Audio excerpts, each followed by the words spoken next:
सजीवन मंत्र भी, यह विश्व विजयी मंत्र भी शक्ति का आह्वान है, यह शब्द वंदे मातरम। उष्ण शोणित से लिखो, वक्षस्थली को चीरकर वीर का अभिमान है, यह शब्द वंदे मातरम। आदरणीय अध्यक्ष जी, कुछ दिन पूर्व जब वंदे मातरम 150 का आरंभ हो रहा था, तो मैंने उस आयोजन में कहा था, वंदे मातरम हजारों वर्ष की सांस्कृतिक ऊर्जा भी थी, उसमें आजादी का जज्बा भी था और आजाद भारत का विजन भी था। अंग्रेजों के उस दौर में एक फैशन हो गई थी भारत को कमजोर, निकम्मा, आलसी, कर्महीन, इस प्रकार भारत को जितना नीचा दिखा सके ऐसी एक फैशन बन गई थी।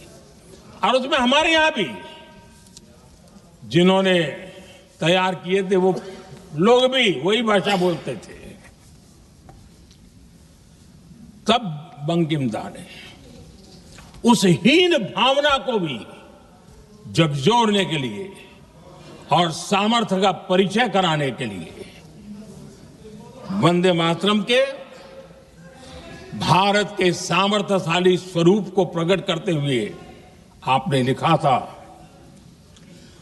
तम ही दुर्गा दश प्रहरण धारिणी, कमला कमल दल विहारिणी, वाणी विद्या दायिनी, नमामि त्वाम नमामि कमलाम, अमलाम अतुलाम, सुजलाम सुफलाम, मातरम वंदे मातरम। अर्थात भारत माता ज्ञान और समृद्धि की देवी भी है और दुश्मनों के सामने अस्त्र शस्त्र धारण करने वाली चंडी भी है। अध्यक्ष जी, ये शब्द, ये भाव, ये प्रेरणा गुलामी की हताशा में हम भारतीयों को हौसला देने वाले थे। इन वाक्यों ने तब करोड़ों देशवासियों को यह एहसास कराया कि लड़ाई किसी जमीन के टुकड़े के लिए नहीं है, ये लड़ाई सिर्फ सत्ता के सिंहासन को कब्जा करने के लिए नहीं है, ये गुलामी की बेड़ियों को मुक्त कर हजारों साल की महान जो परंपराएं थी, महान संस्कृति, जो गौरवपूर्ण इतिहास था, उसको फिर से पुनर्जन्म कराने का संकल्प इसमें था।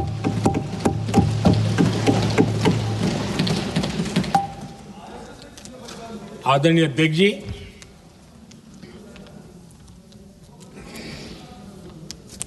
वंदे मातरम, इसका जो जन जन से जुड़ाव था, ये हमारे स्वतंत्र संग्राम की एक लंबी गाथा अभिव्यक्त होती है। आदरणीय अध्यक्ष जी, जब भी जैसे किसी नदी की चर्चा होती है, चाहे सिंधु हो, सरस्वती हो, कावेरी हो, गोदावरी हो, गंगा हो, यमुना हो, उस नदी के साथ एक सांस्कृतिक धारा प्रवाह, एक विकास यात्रा का धारा प्रवाह, एक जन जीवन की यात्रा का प्रवाह उसके साथ जुड़ जाता है। लेकिन क्या कभी किसी ने सोचा है कि आजादी जंग के हर पड़ाव, वो पूरी यात्रा वंदे मातरम की भावनाओं से गुजरता था, उसके तट पर पल्लवित होता था। ऐसा भाव काव्य शायद दुनिया में कहीं उपलब्ध नहीं होगा। आदरणीय अध्यक्ष जी,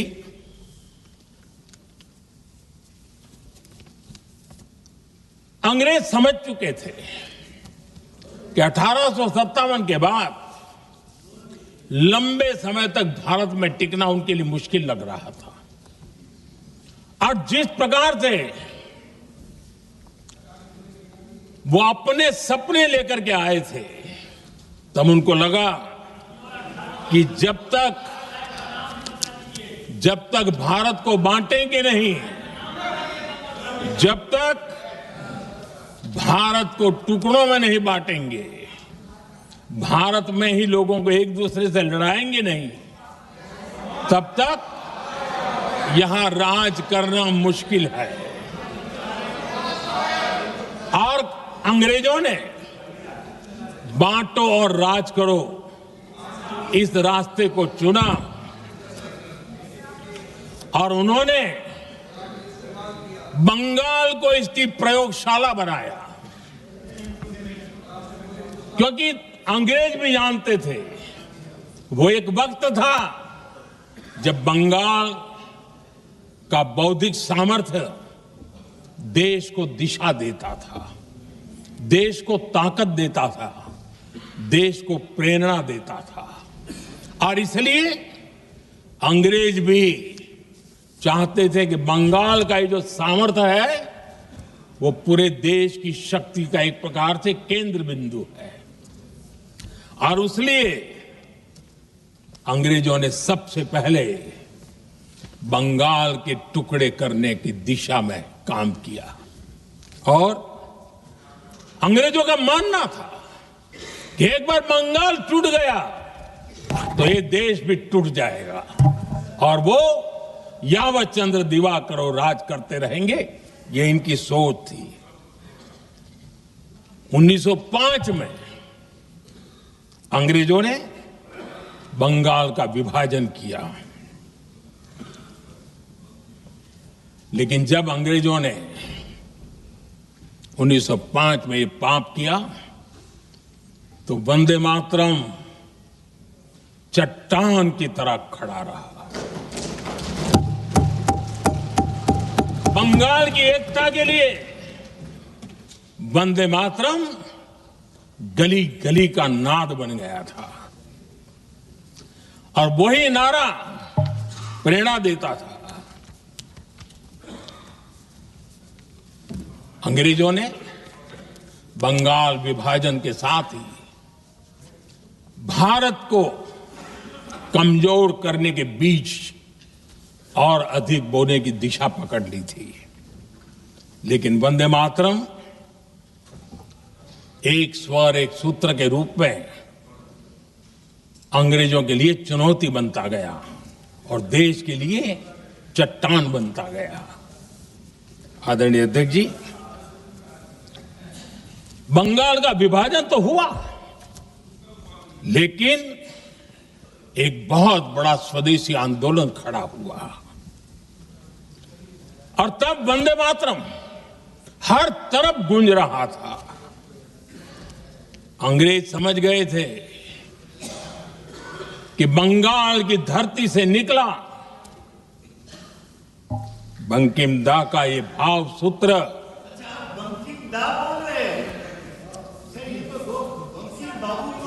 बंकिम बाबू बोले। अच्छा, थैंक यू। आपकी भावनाओं के लिए मैं आदर करता हूं। बंकिम बाबू ने थैंक यू दादा, थैंक यू। हाँ, आपको तो दादा कह सकता हूं ना, वरना उसमें भी आपको इतराज हो जाएगा। बंकिम बाबू ने ये जो भाव विश्व तैयार किया था, उनके भाव गीत के द्वारा उन्होंने अंग्रेजों को हिला दिया। और अंग्रेजों ने देखिए कितनी कमजोरी होगी और इस गीत की ताकत कितनी होगी। अंग्रेजों ने उसको कानूनी रूप से प्रतिबंध लगाने के लिए मजबूर होना पड़ा था। गाने पर सजा, छापने पर सजा, इतना ही नहीं, वंदे मातरम शब्द बोलने पर भी सजा। इतने कठोर कानून लागू कर दिए गए थे। हमारे देश की आजादी के आंदोलन में सैकड़ों महिलाओं ने नेतृत्व किया, लक्षावधि महिलाओं ने योगदान दिया।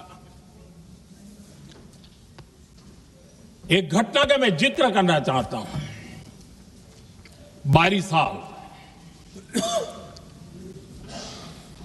12 साल में वंदे मातरम गाने पर सर्वाधिक जुल्म हुए थे।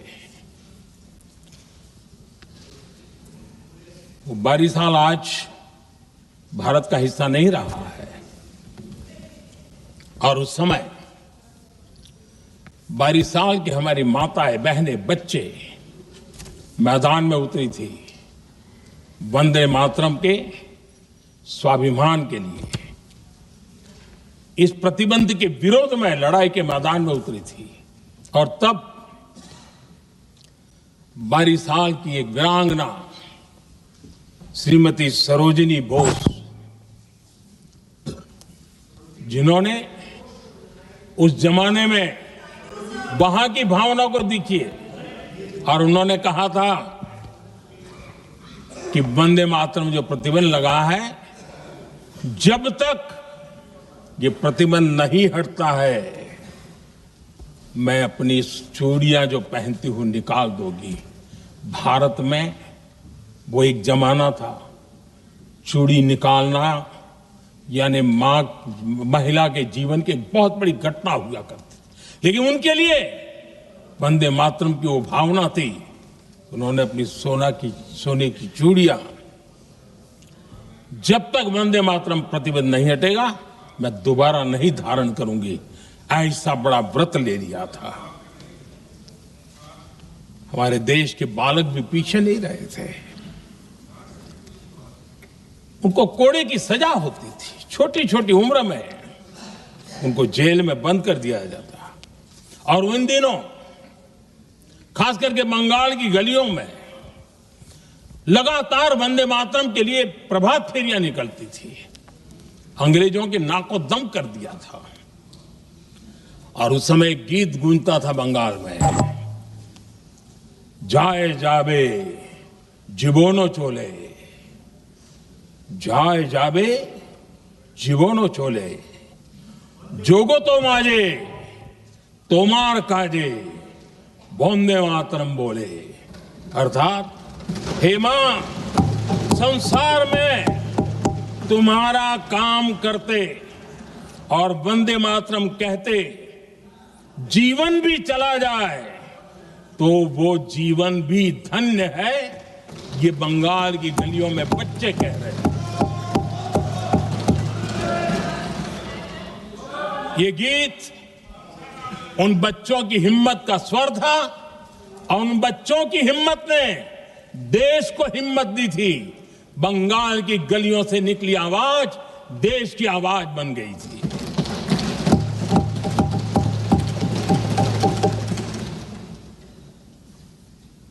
उन्नीस 1905 में फरीदपुर के गांव में बहुत छोटी छोटी उम्र के बच्चे जब वंदे मातरम के नारे लगा रहे थे, अंग्रेजों ने बेरहमी से उन पर कोड़े मारे थे। यानी एक प्रकार से जीवन और मृत्यु के बीच लड़ाई लड़ने के लिए मजबूर कर दिया था। इतना अत्याचार हुआ था। 1906 में नागपुर में नील सिटी हाई स्कूल के उन बच्चों पर भी अंग्रेजों ने ऐसे ही जुल्म किए थे। गुनाह यही था कि वो एक स्वर से वंदे मातरम बोल करके खड़े हो गए थे। उन्हें वंदे मातरम के लिए मंत्र का महात्म्य अपनी ताकत से सिद्ध करने का प्रयास किया था। हमारे जांबाज सपूत बिना किसी डर के फांसी के तख्त पर चढ़ते थे और आखिरी सांस तक वंदे मातरम, वंदे मातरम, वंदे मातरम, यही उनका भाव घोष रहता था।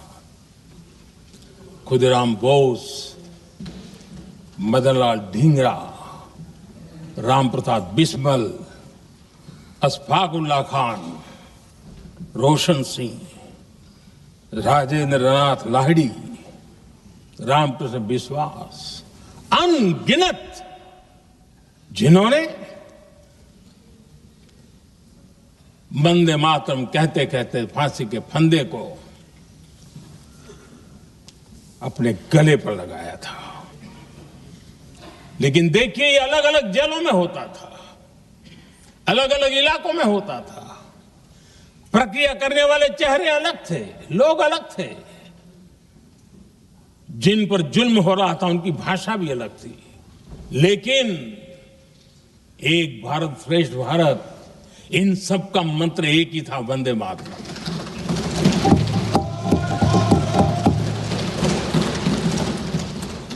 चटगांव की स्वराज क्रांति, जिन युवाओं ने अंग्रेजों को चुनौती दी, वे भी इतिहास के चमकते हुए नाम है। हरगोपाल बाल, पुलिन विकास घोष, त्रिपुर सेन, इन सब ने देश के लिए अपना बलिदान दिया। मास्टर सूर्यसेन को 1934 में जब फांसी दी गई, तब उन्होंने अपने साथियों को एक पत्र लिखा और पत्र में एक ही शब्द की गूंज थी और वो शब्द था वंदे मातरम।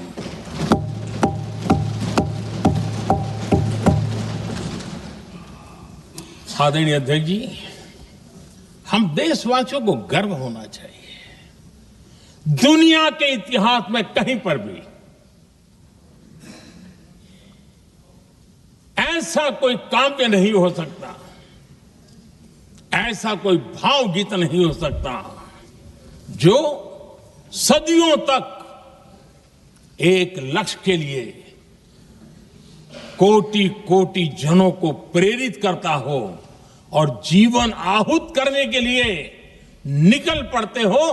दुनिया में ऐसा कोई भावगीत नहीं हो सकता जो वंदे मातरम। पूरे विश्व को पता होना चाहिए कि गुलामी के कालखंड में भी ऐसे लोग हमारे यहां पैदा होते थे जो इस प्रकार के भावगीत की रचना कर सकते थे। ये विश्व के लिए अजूबा है, हमें गर्व से कहना चाहिए, तब दुनिया भी मानना शुरू करेगी। ये हमारी स्वतंत्रता का मंत्र था, ये बलिदान का मंत्र था, ये ऊर्जा का मंत्र था, ये सात्विकता का मंत्र था, ये समर्पण का मंत्र था, ये त्याग और तपस्या का मंत्र था, संकटों को सहने का सामर्थ्य देने का ये मंत्र था, और वो मंत्र वंदे मातरम था। और इसलिए गुरुदेव रविंद्रनाथ टैगोर ने लिखा था, उन्होंने लिखा था, एकी सूत्रे बांधी आछी सोहोस्टोटी मौन, एक ही कार्य सौंपी आछी सहस्त्र जीवन, वंदे मातरम। अर्थात एक सूत्र में बंधे हुए सहस्त्र मन, एक ही कार्य में अर्पित सहस्त्र जीवन, वंदे मातरम। ये रविंद्रनाथ टैगोर जी ने लिखा। आदरणीय अध्यक्ष जी, उसी कालखंड में वंदे मातरम की रिकॉर्डिंग दुनिया के अलग अलग भागों में पहुंची और लंदन में जो क्रांतिकारियों की एक प्रकार से तीर्थ भूमि बन गया था, वो लंदन का इंडिया हाउस, वीर सावरकर जी ने वहां वंदे मातरम गीत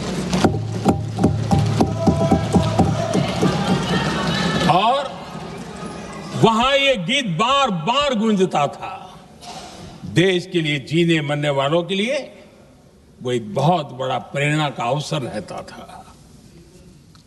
उसी समय बिपिन चंद्र पाल और महर्षि अरविंद घोष, उन्होंने अखबार निकाले। उस अखबार का नाम भी उन्होंने वंदे मातरम रखा। यानी डगर डगर पर अंग्रेजों की नींद हराम करने के लिए वंदे मातरम काफी हो जाता था और इसलिए उन्होंने इस नाम रखा।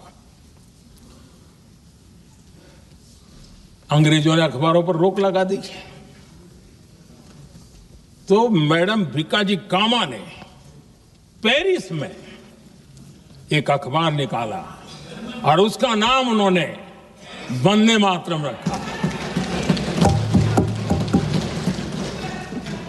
आदरणीय अध्यक्ष जी, वंदे मातरम ने भारत को स्वावलंबन का रास्ता भी दिखाया।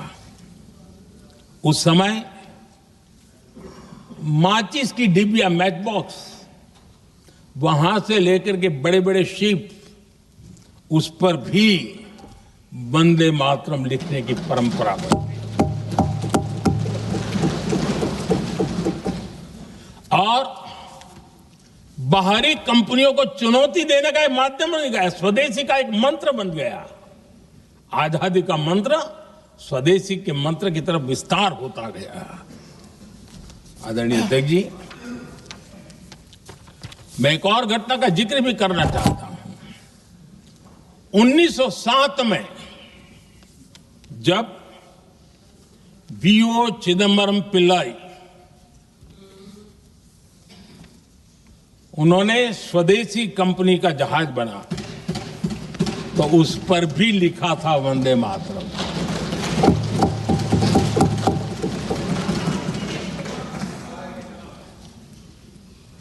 राष्ट्र कवि सुब्रमण्य भारती ने वंदे मातरम को तमिल में अनुवाद किया, स्तुति गीत लिखे। उनके कई तमिल देशभक्ति गीतों में वंदे मातरम की श्रद्धा साफ साफ नजर आती है। शायद सभी लोगों को, हो सकता है तमिलनाडु के लोगों को पता हो, लेकिन सभी लोगों को ये बात का पता ना हो कि भारत का ध्वज गीत भी सुब्रमण्यम भारती ने ही लिखा था। उस ध्वज गीत का वर्णन, जिस पर वंदे मातरम लिखा हुआ था, तमिल में इस ध्वज गीत का शीर्षक था ताइन माणी कोड़ी पारीर, तालंदु पणिंदु पुलहिंद्रु वारीर। अर्थात देश प्रेमियों, दर्शन कर लो, सविनय अभिनंदन कर लो, मेरी मां की दिव्य ध्वजा का वंदन कर लो।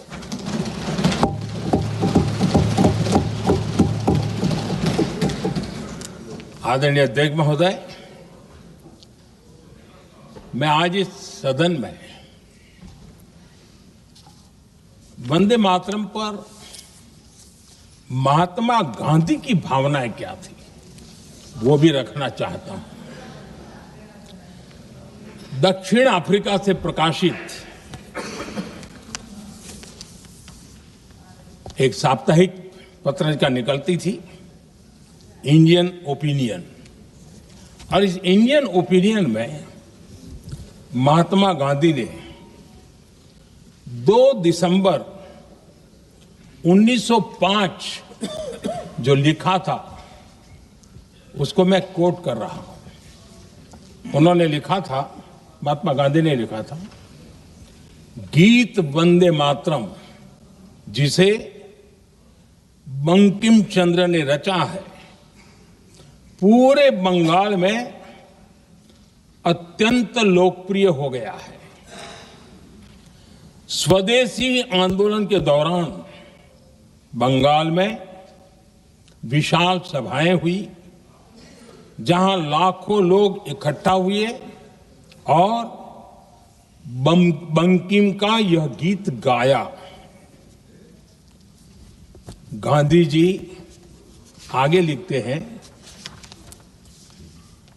ये बहुत महत्वपूर्ण है। वो लिखते हैं, ये 1905 की बात है। उन्होंने लिखा, यह गीत इतना लोकप्रिय हो गया है जैसे ये हमारा नेशनल एंथम बन गया है।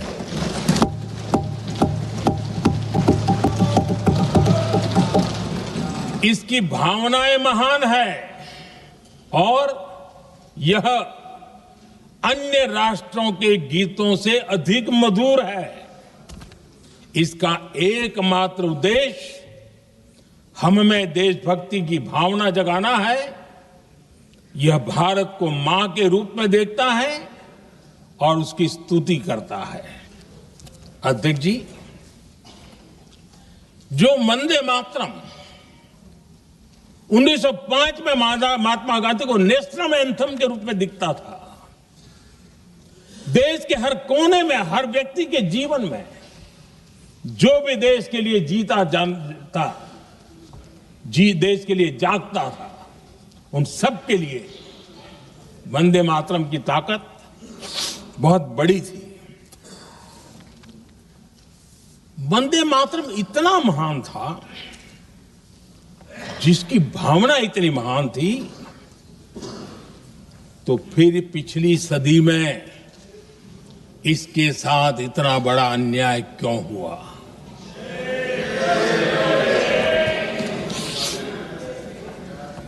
वंदे मातरम के साथ विश्वासघात क्यों हुआ?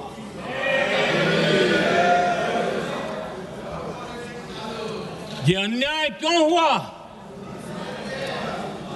वो कौन सी ताकत थी जिसकी इच्छा खुद पूज्य बापू की भावनाओं पर भी भारी पड़ गई, जिसने वंदे मातरम जैसी पवित्र भावना को भी विवादों में घसीट दिया? मैं समझता हूं कि आज जब हम वंदे मातरम के 150 वर्ष का पर्व मना रहे हैं, चर्चा कर रहे हैं, तो हमें उन परिस्थितियों को भी हमारी नई पीढ़ियों को जरूर बताना हमारा दायित्व है, जिससे के वजह से वंदे मातरम के साथ विश्वासघात किया गया। वंदे मातरम के प्रति मुस्लिम लीग की विरोध की राजनीति तेज होती जा रही थी। मोहम्मद अली जिन्ना ने लखनऊ से 15 अक्टूबर 1937 को वंदे मातरम के विरुद्ध का नारा बुलंद किया। फिर कांग्रेस के तत्कालीन अध्यक्ष जवाहरलाल नेहरू को अपना सिंहासन डोलता दिखा।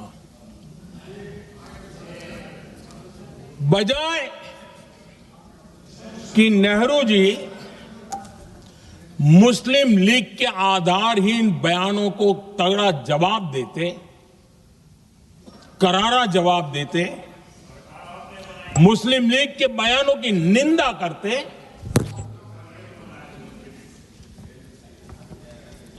और वंदे मातरम के प्रति खुद की भी और कांग्रेस पार्टी की भी निष्ठा को प्रकट करते,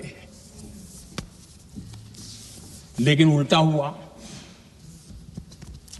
वो ऐसा क्यों कर रहे, वो तो पूछा ही नहीं, न जाना, लेकिन उन्होंने वंदे मातरम की ही पड़ताल शुरू कर दी। जिन्ना के विरोध के 5 दिन बाद ही 20 अक्टूबर को नेहरू जी ने नेताजी सुभाष बाबू को चिट्ठी लिखी।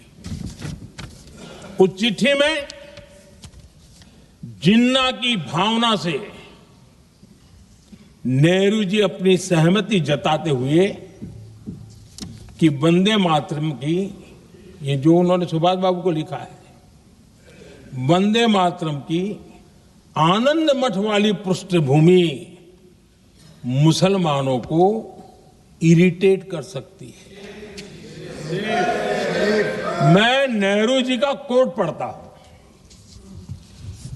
नेहरू जी कहते हैं, मैंने वंदे मातरम गीत का बैकग्राउंड पढ़ा है। नेहरू जी फिर लिखते हैं, मुझे लगता है कि ये जो बैकग्राउंड है इससे मुस्लिम भड़केंगे। साथियों, इसके बाद कांग्रेस की तरफ से बयान आया कि 26 अक्टूबर से कांग्रेस कार्य समिति की एक बैठक कोलकाता में होगी, जिसमें वंदे मातरम के उपयोग की समीक्षा की जाएगी। बंकिम बाबू का बंगाल, बंकिम बाबू का कोलकाता, और उसको चुना गया और वहां पर समीक्षा करना तय किया। पूरा देश हतप्रभ था, पूरा देश हैरान था। पूरे देश में देशभक्तों ने इस प्रस्ताव के विरोध में देश के कोने कोने में प्रभात फेरियां निकाली, वंदे मातरम गीत गाया। लेकिन देश का दुर्भाग्य कि 26 अक्टूबर को कांग्रेस ने वंदे मातरम पर समझौता कर लिया।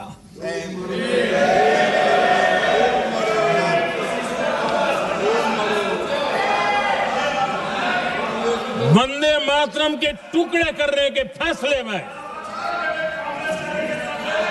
वंदे मातरम के टुकड़े कर दिए। उस फैसले के पीछे नकाब ये पहना गया, चोला ये पहना गया। ये तो सामाजिक सद्भाव का काम है।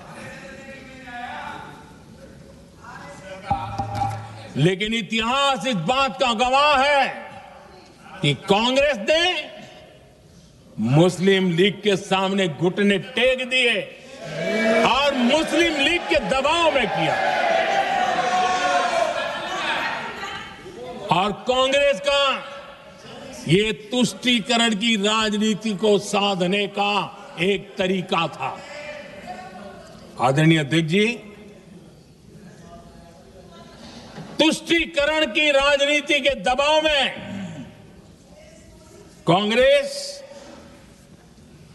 वंदे मातरम के बंटवारे के लिए झुकी। इसलिए कांग्रेस को एक दिन भारत के बंटवारे के लिए झुकना पड़ा।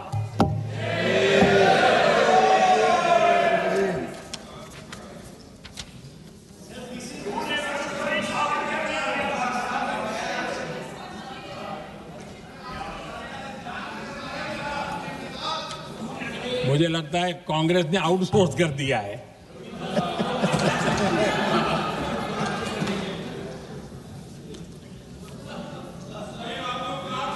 दुर्भाग्य से कांग्रेस की नीतियां वैसी की वैसी थी है। और इतना ही नहीं, आईएनसी चलते चलते एमएमसी हो गया है।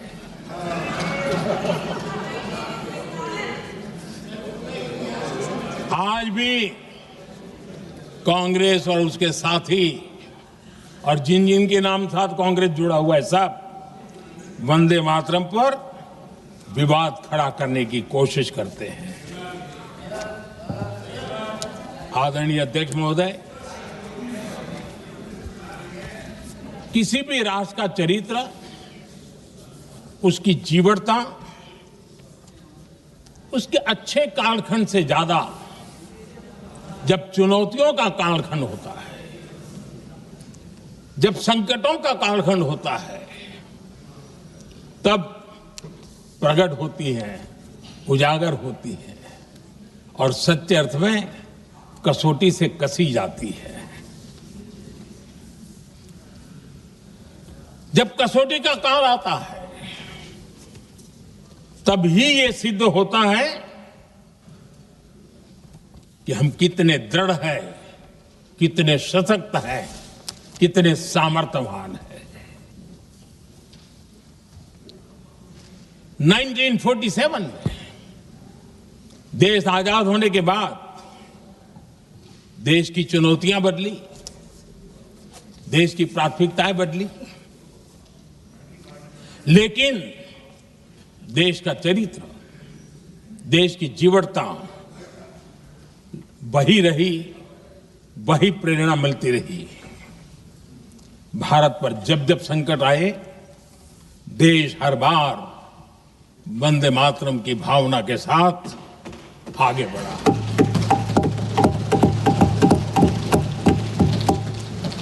बीच का कालखंड कैसा गया जाने दो, लेकिन आज भी 15 अगस्त 26 जनवरी की जब बात आती है, हर घर तिरंगा की बात आती है, चारों तरफ भाव दिखता है तिरंगे झंडे फहराने। एक जमाना था जब देश पर खाद्य का संकट आया, वही वंदे मातरम का भाव था। मेरे देश के किसानों ने अंदर के भंडार भर दिए और इसके पीछे भाव वही है, वंदे मातरम। जब देश की आजादी को कुचलने की कोशिश हुई, संविधान के पीठ पे छुरा भोंक दिया गया, आपातकाल थोप दिया गया, यही वंदे मातरम की ताकत थी कि देश खड़ा हुआ और परास्त करके रहा। देश पर जब भी युद्ध थोपे गए, देश को जब भी संघर्ष की नौबत आई, यही वंदे मातरम का भाव था। देश का जवान सीमाओं पर अड़ गया और मां भारती का झंडा फहराता रहा, विजय श्री प्राप्त कर। कोरोना जैसे वैश्विक महासंकट आया, यही देश उसी भाव से खड़ा हुआ, उसको भी परास्त करके आगे बढ़ गया। आदरणीय अध्यक्ष जी, यह राष्ट्र की शक्ति है, यह राष्ट्र को भावनाओं से जोड़ने वाला सामर्थ्यवान एक ऊर्जा प्रवाह है, ये चेतना प्रवाह है, ये संस्कृति की अविरल धारा का प्रतिबिंब है, उसका प्रकटीकरण है। ये वंदे मातरम हमारे लिए सिर्फ स्मरण करने का काल नहीं, एक नई ऊर्जा, नई प्रेरणा का लेने का काल बन जाए और हम उसके लिए प्रति समर्पित होते चले। और मैंने पहले कहा, हम लोगों पर तो कर्ज है वंदे मातरम का। वही वंदे मातरम है जिसने वो रास्ता बनाया, जिस रास्ते से हम यहां पहुंचे हैं, और इसलिए हमारा कर्ज बनता है।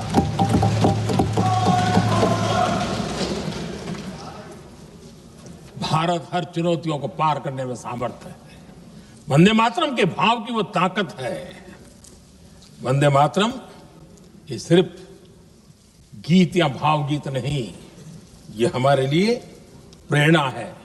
राष्ट्र के प्रति कर्तव्यों के लिए हमें झकझोरने वाला काम है और इसलिए हमें निरंतर इसको करते रहना होगा।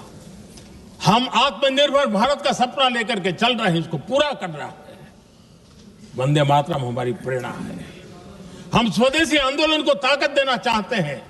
समय बदला होगा, रूप बदले होंगे, लेकिन पूज्य गांधी ने जो भाव व्यक्त किया था, उस भाव की ताकत आज भी मौजूद है और वंदे मातरम हमें जोड़ता है। देश के महापुरुषों का सपना था स्वतंत्र भारत का। देश की आज की पीढ़ी का सपना है समृद्ध भारत का।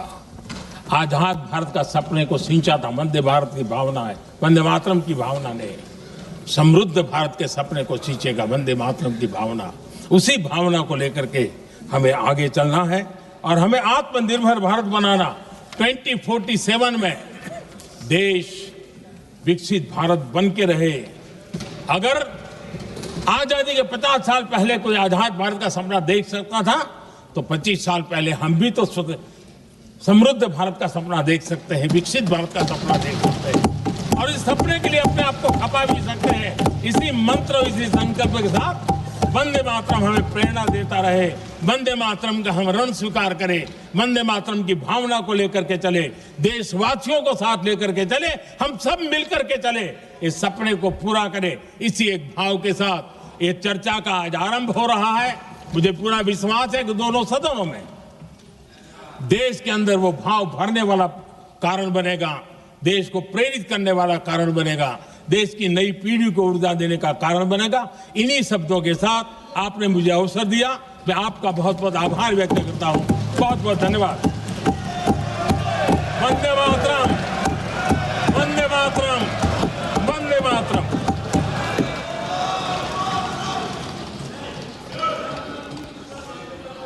श्री गौरव गोगोई।